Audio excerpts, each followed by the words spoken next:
Hello again.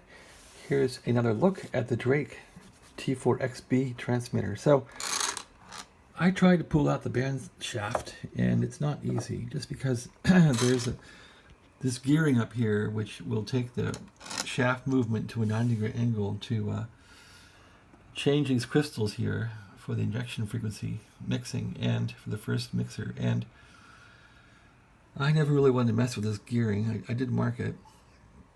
Anyway, the gearing is so tight, or the plastic is warped, I can't get the shaft out. And the reason why I wanted the shaft out was pretty simple.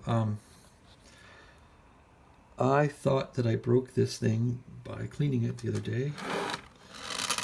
And looking in here, I didn't. So that finger on the bottom there, which comes off the center, that directly comes off of the load on the Pi network, and so I thought that I had broken that thing off.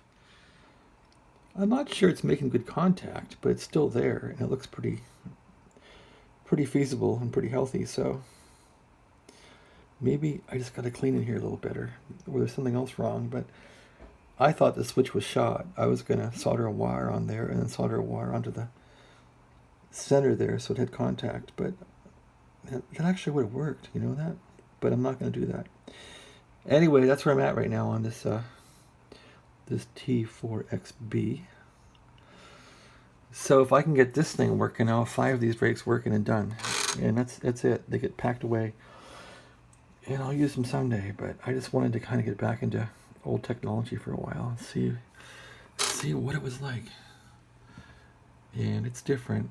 It's easy to get shocked too. These things have these things are dangerous. This wire, I've learned this thing kind of by heart. So this wire is 650 volts. That'll definitely kill you. This one is B plus 250. That will knock you over. This one is for the plates on the finals. That's about 650 volts. Actually, with the power supply being fixed, that is 730 volts. I think this is bias here. One of these is bias that comes in like minus 60. Anyway, I'm not sure what the rest are for anymore.